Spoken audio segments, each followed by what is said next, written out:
Hello everyone. Today I want to explain on how to create EC2 instance in AWS console. So EC2 is a name for VM in AWS. Some other cloud provider in Azure they call it straightforward. It's also VM, virtual machine. In DigitalOcean they call the VM as Droplet. And in AWS they call it as EC2, Elastic Compute Cloud. So some other cloud provider they have their own name. Okay, so for AWS is EC2. Just telling the history a bit. Last time in the old era, when the cloud computing is not as hype as now, creating the VM takes few months process. So we need to buy the rack, we need to have a physical server to host our application in a VM. We need to buy the fan to make sure our CPU is cool, not overheat, and then we need to buy the disk. We need to make sure we have the enough electric power to run our VM 24/7 to keep our web app or our website keep running. So it takes few months to have a VM, but nowadays in the cloud computing era we can just create a VM below 5 minutes, and I will show you how. So in AWS console you can search EC2 here, or you can also, if you already visited before, you can click here in the recently visited services. Okay, and then go to instance. EC2 is region specific, so if you create, in this case I'm creating my EC2 in Singapore region. So if I go to Hong Kong, I will not see the instance that I created in Singapore. So it's region specific. So I will create in Singapore. I will click launch instance. Okay, the first step is to select the operating system. Yeah, so there are a lot of choice for the operating system here. There is Mac OS, there is Red Hat Linux, there is SUSE, Ubuntu, Windows Server, and some other option. For this sample, I will use the Amazon Linux. And the second step is to select the instance type. So the type here is also define the vCPU, how many virtual CPU we want to have, and also the memory, how many gigabyte. You can see also the network performance, if it is low or moderate or high. Yeah, it's according to your needs, like how heavy is your application and how many memory needed, how many vCPU needed. For this sample, I will use T2 Micro because there is free tier for this type. And then the third step is to configure the instance. Like you can set up how many number of instance you want to have. If you also can request for spot instance, it will give you cheaper price, but this spot instance basically utilizing unused capacity in AWS data center. So if someone claim it with when all the capacity is used by the on-demand instance, then our spot instance will be kicked out. Yeah, so it's unstable in a way. So I will just raise the normal, the on-demand. Yeah, I will leave the rest as default. And then next, add the storage, how many gigabyte you want to have for your disk.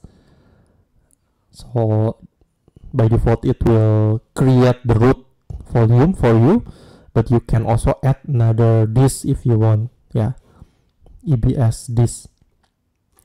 I'll just use the root 8 gigabyte, and this root will also contain your operating system files, OS files. Next, adding the tags. So you can use tag to segregate your billing or to play around with the IAM policy to grant specific resources for specific tags. I'll just leave it blank. And then here is for the security group. You can create new security group or select the existing. I will create new one. And by default, the new security group will have access for SSH. We'll open the port 22 for SSH for all IP. 0000 is for all IP. We can edit this later. And then the last step is to review. If you're okay, you can launch it. Okay. Here is to create or choose a key pair. So key pair is consists of public key and a private key that we store. So AWS maintain the public key and the private key we need to download. So I will show you if let's say I don't have the existing. If you already have, later you can use the existing, but if you don't have, you can create a new one.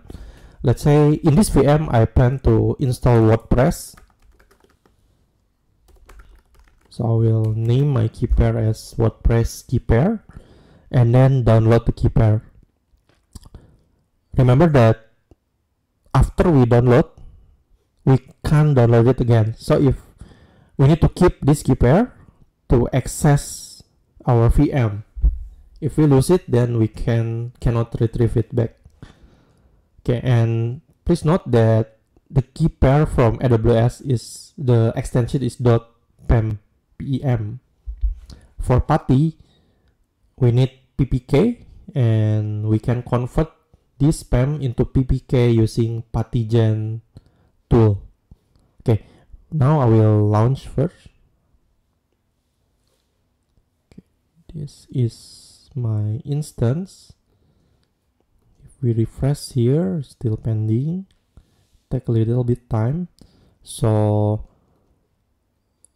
if we click the instance ID, here is all the details for our VM. If we go to security, then it will bring us to the security group. Earlier the default opened the port 22. If you want to open some other port, you can click the security group here and edit the inbound rules.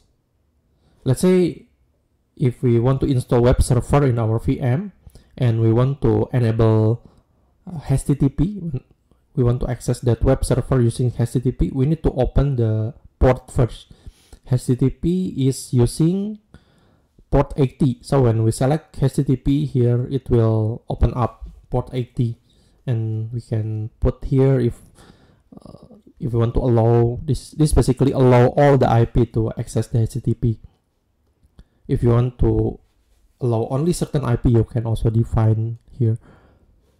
And then let's say you also will install SSL cert in your web server, then you can also enable or open up the HTTPS port. HTTPS is using 443. And if you have DB, let's say, which using some other port, you can also enable here. There are some options, MS SQL, MySQL, Postgre, or the Oracle RDS, and some other things. Or if you have custom application with custom port, so you can use custom TCP and you can define your port here. For example, like if you're installing AEM, the default port is 4502. You can open the port 4502 here.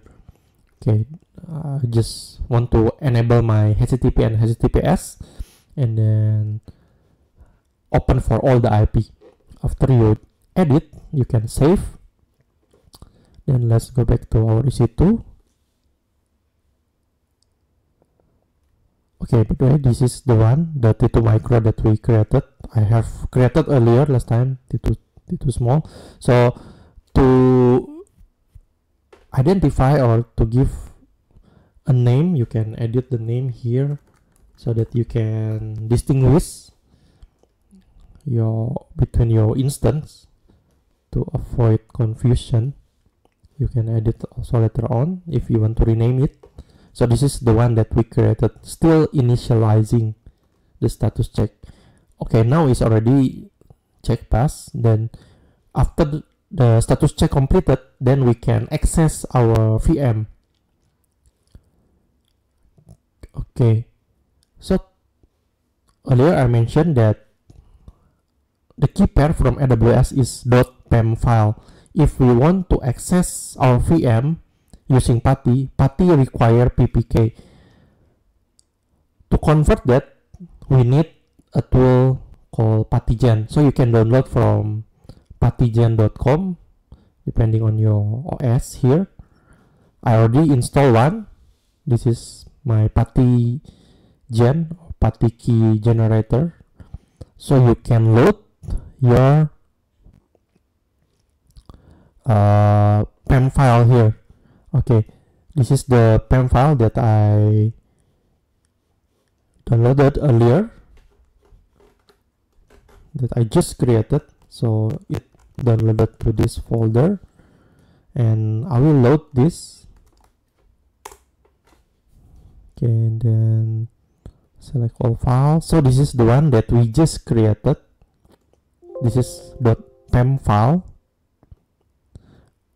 and just after you load, then save private key.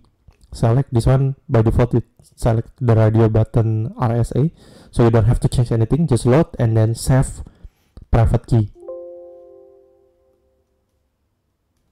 and then select the folder that you want to paste your, I will name it the same, WordPress key pair, but it will generate PPK file. Okay, so this is our PPK file. Yeah. Okay, now go to our PuTTY, and this is the insert that we just created. Copy the IP4, copy the IP, and then go back to your PuTTY, put your IP here. It's port 22, by default is already populated, SSH, and then in the connection, SSH and auth, you need to upload your PPK file. So this is my PPK, private PuTTY private key file. Upload this. Remember, don't upload your PEM because it won't work. You need to convert your PEM file to PPK and upload here in the connection SSH auth. Then go back to your session. You can save this and name WordPress. Let's say if you want if later on you want to open back, easier for you, and then open. Just click yes. So from here you need to log in using EC2 user. So this is your username. You can't log in using any other username. It must be EC2-user. And after you put your login, your username, it's straight. You will directly able to access your VM. So there is no password required because your PPK file or your key pair, it works like a password. Yeah, so after you put your login name, it's straight. You can access the VM. EC2 user got some limitation. It's not a root user. So if you need root access, you can do sudo su, and with that command it will grant you root access. Okay, that's pretty much it on how to create EC2 instance in AWS console. If this video helpful for you, please like and subscribe this channel. Thanks for watching this video. See you in the next video, and God bless you.